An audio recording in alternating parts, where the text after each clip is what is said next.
Na lagi ko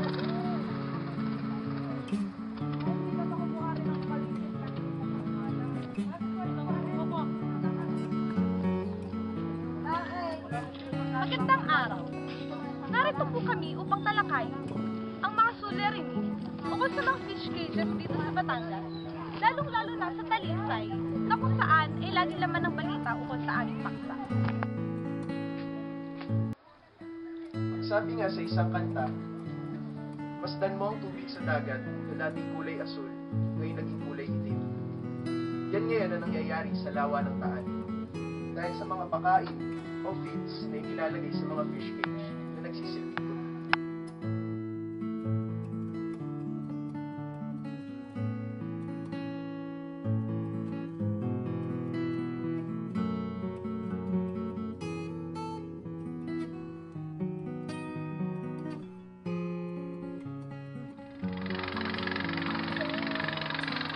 Nandito ako ngayon sa fish cage kung saan pinapakain ko dito yung mga isda. Ganitong oras sila pinapakain yung mga isda dito at yung feed na nasa harapon ko ngayon, ito yung kanila pinapakain dito. Alam nyo ba na kung patuloy nararami ang mga fish cages na ito, makakaya na nating lakarin mula dito hanggang doon sa gitna ng lawa.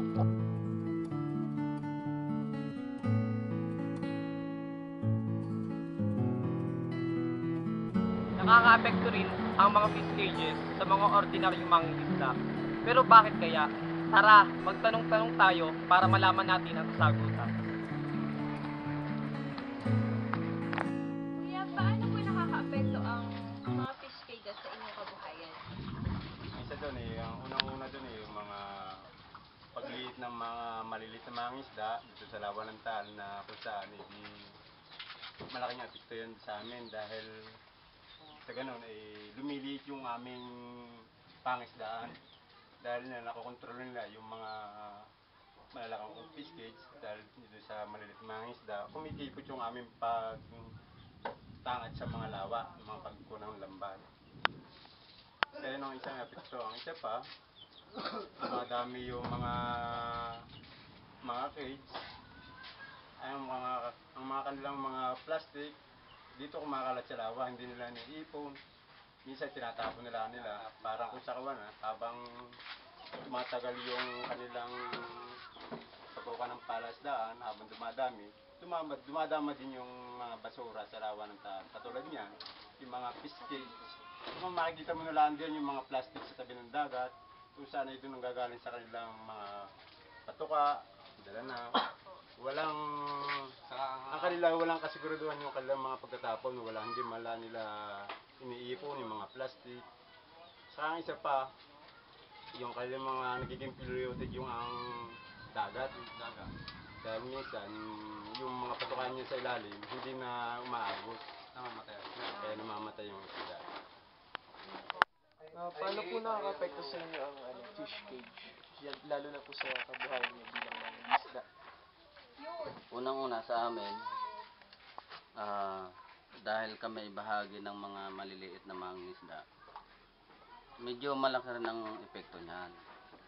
Unang-una, nung unang panahon, ang ating lawa, saan ka man tumangat, saan ka man mangisda yung mga maliliit na mga isda, nakakahuli kami ng iba't ibang klase ng isda. Pero nung dumating yung fish cages, halimbawa, tulad nitong lugar namin ito, Ambulong,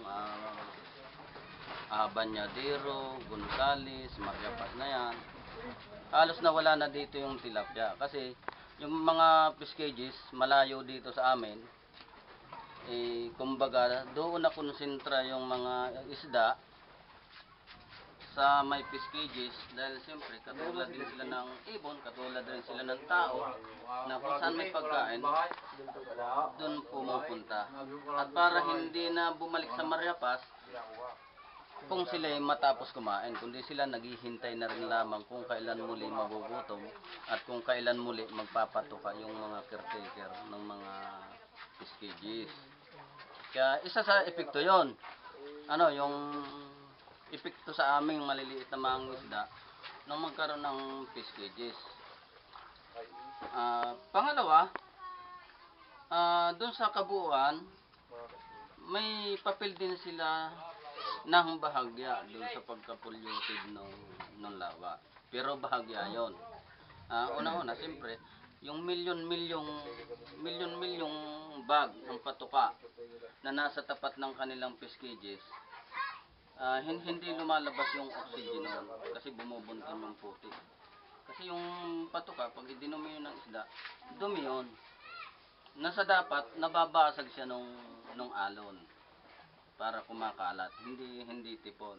Kasi yun, pagka sumabog, hindi kinaya ng oxygen, lason yun dun sa isda, na yun ang magiging sanhi ng pagkamatay ng isda na nasa tapat nung kanilang dumi, katulad nung nakaraang fish kill.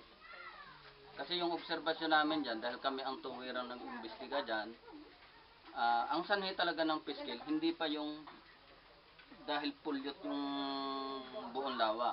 Kundi ang sanhi talaga nun ay yung pagka-permi ng fish cages, milyon-milyong bag na nandyan, pagsabog ng putik, isa yun sa papatay sa isda. Kasi putik na yun, lason. Pangalawa, yung fish cages, nagdadaya sila sa halip na 10 meters lang yung kanilang net, yung taas, ginagawa nilang doble o triple, o sa halip na 30,000, 40,000 lang yung fingerlings na kanilang inaalpasan, dinodoble din nila o tinitriple para doon sa pagpapakitid ng kanilang buwis. Kaya yung dumi, yung kargang dumi nun, mapupulyot yung lawa. Upang tayo'y mas maliwanagan, kami ay nagbigay ng isang imbitasyon sa kawani ng gobyerno para magbigay ng kasagutan sa ating mga katanungan. Pinapakilala po namin si Miss Jasmine Villanueva. Siya ay nagtatrabaho sa Department of Environment and Natural Resources. Noong taong 2007, nagkaroon ng malawakang fish kill sa lawa ng Taal. Nung taong din doon, nagkaroon ng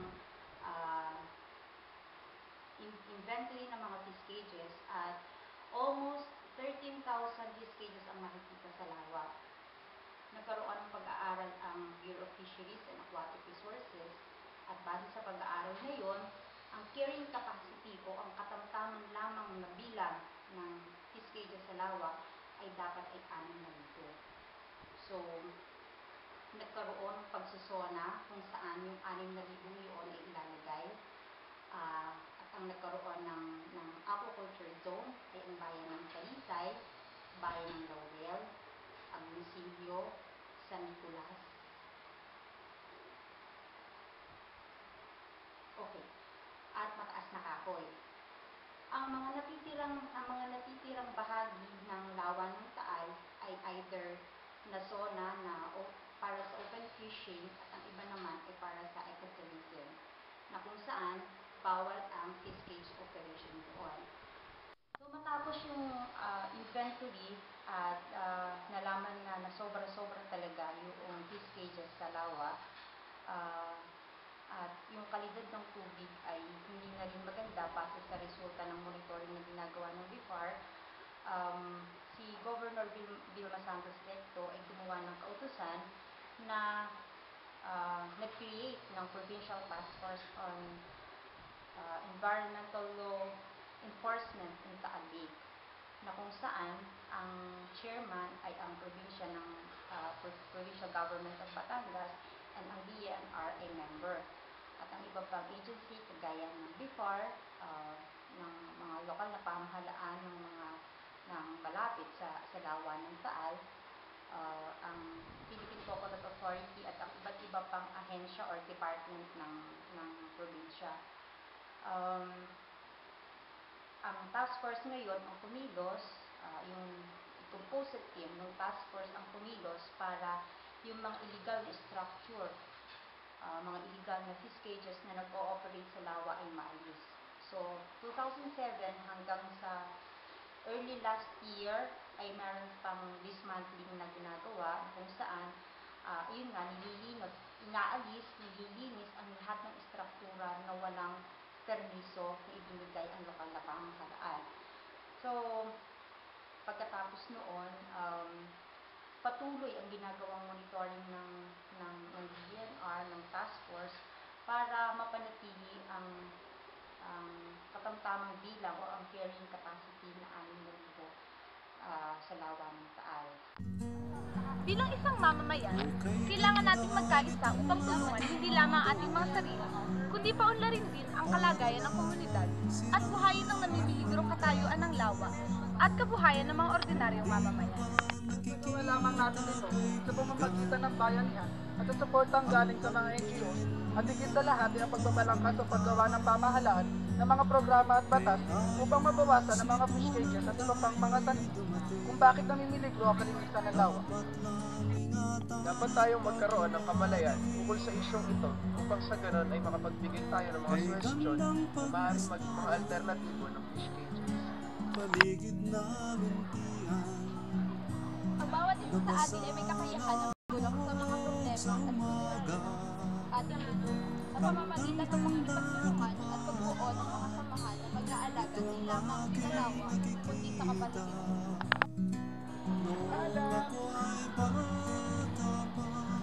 Dapat din nating pangalagaan at bigyang halaga ang kapaligiran sapagkat dito tayo nakakuha ng mga likas na yaman na pinagkukunan natin ng ating kabuhayan at pang-araw-araw na pangangailangan. At sa huli, ang pagkakaroon ng disiplina ng mga mamamayan ay lubos na makakatulong upang mabawasan ang mga fish cages at mapangalagaan ang mga likas na yaman na matatagpuan at makukuha dito. At sa puntong ito, dito na po nagtatapos ang ating maikling dokumentaryo tungkol sa mga fish cages. Umaasa po kami na nakapulot kayo ng aral mula dito. Paalam!